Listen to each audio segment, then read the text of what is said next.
เห็นบ่เลยโอ้ลูกชายยังสดใส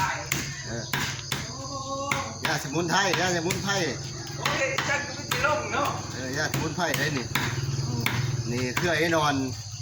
จะได้วันนี้เครื่องไอ้นอนนี่ตัดแล้วก็สิตาแห้งดีหลายอย่างนี่ยังไงเป็นอัมพฤกษ์บุกเอามาพาดปวดโต้ตัวต้นเช่านี่มดที่บ่สะดวกเนี่ยบ่สบายไม่มีเป็นอย่างเป็นอย่างอันนี้เขาหน่อยยาสมุนโอ้เป็นเครือเป็นเครือยาสมุนไพรนี่คือประสงค์อย่างนี้เนาะนี่หลายอย่างเนื้อพี่น้องนี่เครื่องไอ้นอนตัวไหนเป็นอัมพฤกษ์อัมพาตเป็นรอยเป็นเปียกต้องกินข้าวบ่แซ่บนอนบ่สะดวกหรือว่าขี้บ่เหนียวบ่สะดวกนี่ก็หม้อนี่ก็รีบเบิดแล้วเฮาบ่ทันมาผสมนี่ใบหนาดแน่แล้วก็วงซ่าหลายๆเนาะพอมาผสมกันเดี๋ยวพี่น้องนี่ยาสมุนไพรว่าพี่น้องเฮาทั้ง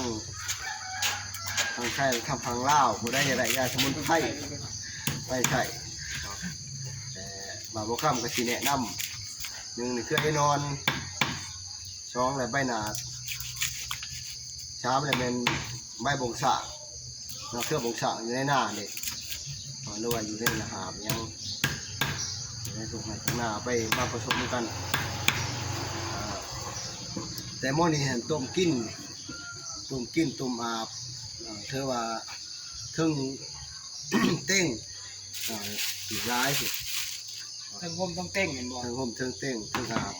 เทิงกินเพาะเธอว่าคณะยากับยาโรเดียวเทิงดมเทิงข้าในดอกเดียวกันเนื้อดอกเดียวกันเรียกว่า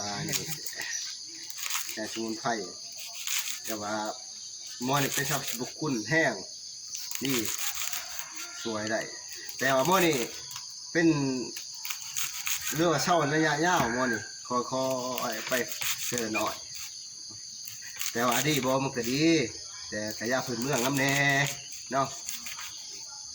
แต่ว่าตัวนี้มีหลายอย่างเด้อพี่ดอเด้อผู้ใดชวนอกชวนใจเด้อเพื่อให้นอนท่านหลังนาท่านเลยท่านหลังนามาได้ใช้เราท่านหลังนานี่โอ้มาถามผู้สาวมา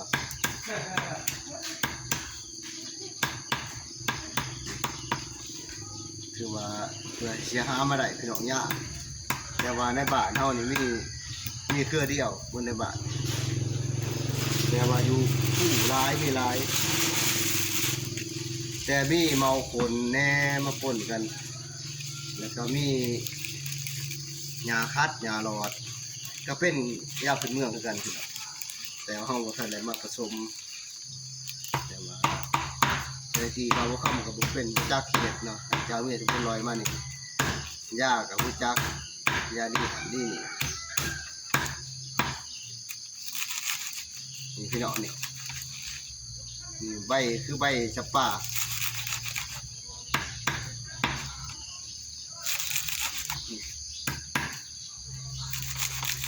คือใบจับป่าได้เห็นเลยเดี๋ยวถอยหน้าเอาเนี่ยอย่าถอยหน้าเอาแบบว่า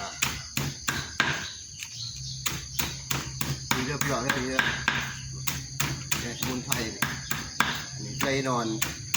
ที่ร้ายเลยปวดขาปวดแข้งมึนแข้งมึนขาปวดต้นปวดโต้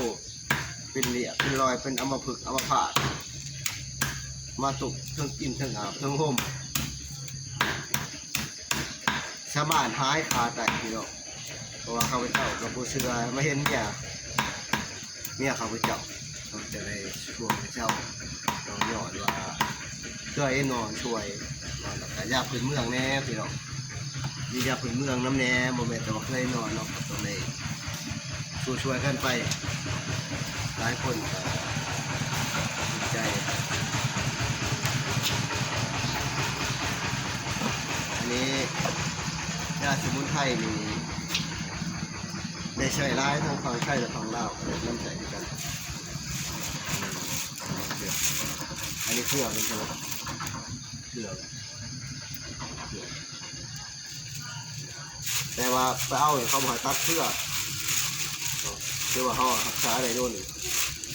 คือว่าเขาก็มีแต่ปิดเอางามันปิดเอางามันนึกถึงนะตัวไข่เอา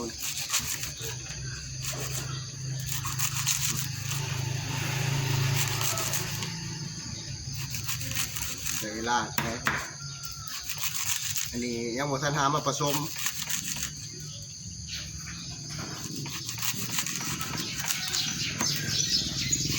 บางบ่อยจนสื่อเอาเลยอย่าดี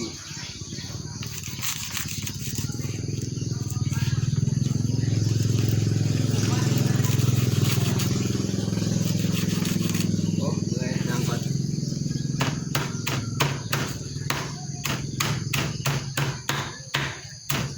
แล้วจะไป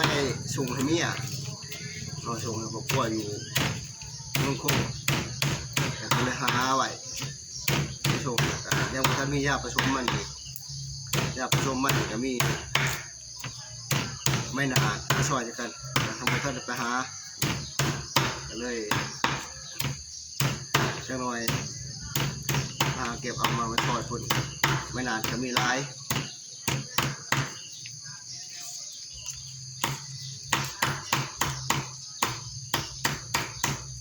ทางอีลีตากแดดไว้มันได้จิตแดดติดหมอกมันถึงมากินยังด้วยมาคิดว่ามันง่ายมันเร็วเลยในมันไปเขาในลำไส้ไปเชติงเลยไปเชติงร้อยแล้วนี่ถูกแผลดีนะถูกแผลไปเอาตัดจอใส่กันนะนี่พี่น้องงามเดี๋ยวพี่น้องเลย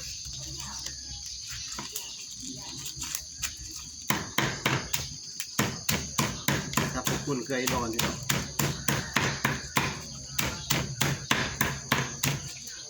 ผักเอา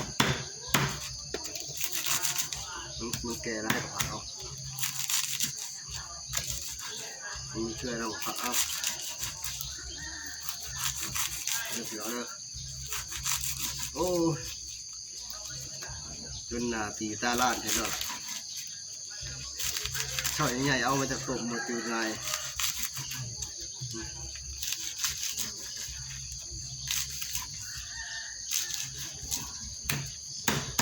ฉะนั้นแหละขอบัวขอบใจ